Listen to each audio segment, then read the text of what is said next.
ई ना कहम अजीत फैसल भैया के टीम कहो कि चूड़ी लहठी वाली बिंदिया का करी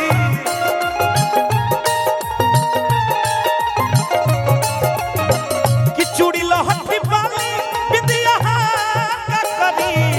जब घर ही नहीं खिलिया बस बलिया से चाहिए ए हमारे राजा जी ए रूपा जी कि लहंगा लखनऊ पेन्हा चटकदार राजा जी कि लहंगा लखनऊ पेन्हा चटकदार राजा जी। हमारे आदरणीय राकेश बाबा जब वहीं से गोलू बाबू रोहित भैया स्वागत बा बैठ जाएगा सब कोई के स्वागत बा प्रणाम बा कि बाली बलिया से चाहिए ए हमारे राजा जी बाली अब बलिया से चाहिए ए हमारे राजा जी लहंगा लखनऊ पेन्हा चटकदार राजा जी लहंगा लखनऊ पेन्हा चटकदार राजा जी बाली बलिया से चाहिए ए हमारा राजा जी बाली अब बलिया से चाहिए ए हमारे राजा जी। पुरस्कार हमने के ये कौन स्टाइल हमारे पुरस्कार हमने के बोधाबा के तरफ से हजारों हजार रुपए का पुरस्कार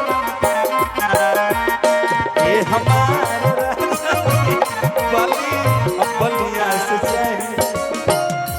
देखिए पुरस्कार हमने के गार्जीवन की तरफ से कि छपरा के छागलिया पाना रसवाली साड़ी अरे जिया बोला जिया भैया जौनपुर से झुमकाया ऑर्डर कारवादी ए बोलू भैया देखिए हमने के छपरा जिला में नारदी विधा में दूगो हमने के बड़ गार्जीवन में लेगो अजीत हलचल भेगो अभियंता भैया जन पुरस्कार कैसे कि रौरा सब जब खड़ा होला तो बहुत लोग एक एक तबा कहेला अजीत भैया कॉमन कि सुने सनम गा और दिहलु बलिया कि जिए के मन न करे अरे अब तहरा मारे अरविंद भैया सही कहते हैं अरे हम करी प्यार तो हंसे तू तो सजा देलू गोल्डन साहिब भैया का पुरस्कार बा हम करी प्यार तो हंसे तू तो सजा देलू तो हर दिल हक चार कहीं लगा लो तो हर दिल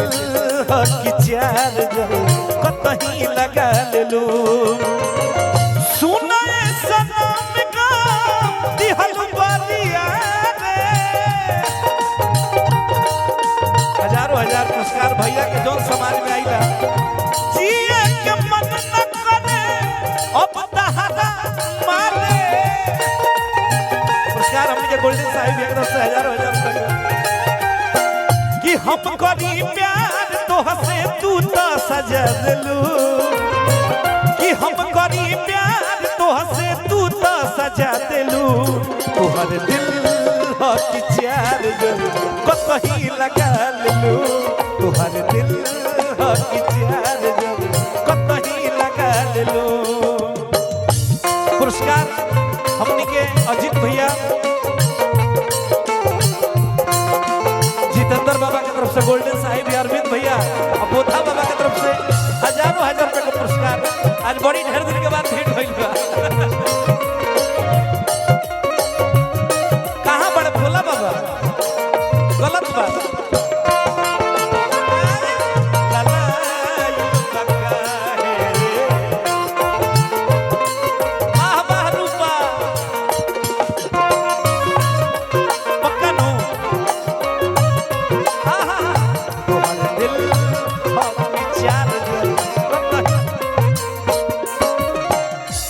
गीत के भाव बा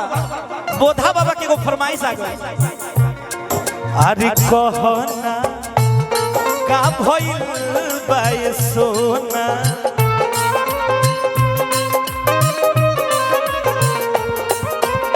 आई देखिए हमनी के छोटू भाई उर्फ मामा जी के तरफ से पुरस्कार बा।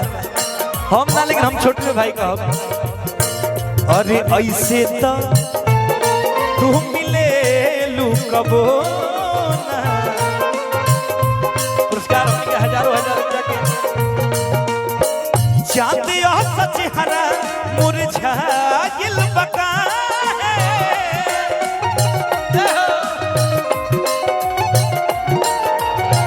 चांद सच हरा मुरझाइल बका है, अखिया लोराइल ललाइल बका है, अखिया लोराइल ललाइल बका है, अखिया लोराइल ललाइल। ये बजाइए कि चूड़ी लहठी वाली बिंदिया करी, चूड़ी लहठी वाली बिंदिया करी, जब घर ही नहीं खिपिया तो सिंगार का करे, जब घर ही नहीं खिपिया तो सिंगार का। हमने के पुरस्कार विपिन ओझा भैया, विपुल चौबे, चंदन ओझा और हमने के देखी भोला बाबा, हमने के विपिन चाचा जी कहाँ बने आई आई हने आई। हमने के कलाकार के सब देखी हई, हमने के अर्जुन को हाँ हम वही ना कहम, अजीत हजल भैया के टीम कहो कि चूड़ी लहठी वाली बिंदिया का करी,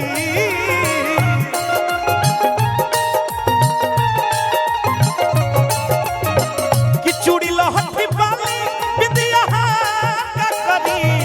जब घर ही नहीं खिपिया तो सिंगार का करी, जब घर ही नहीं खिपिया तो सिंगार का करी। तोहर दिल हो विचार कहीं लगा ये हो,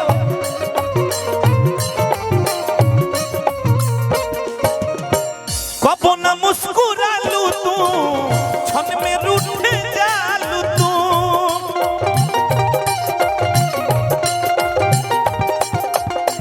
जरत जैसे दिया होके ओइसे बुझ जालू तू।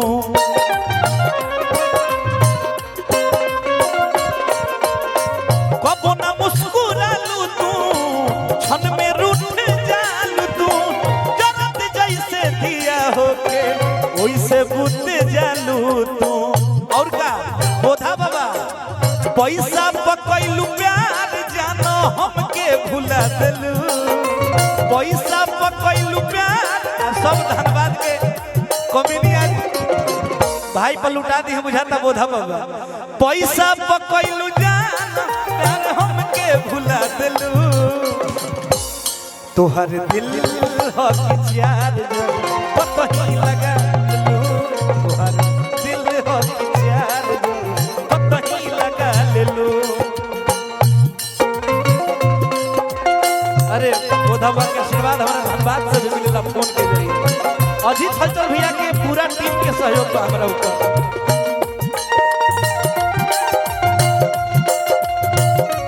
वाह वाह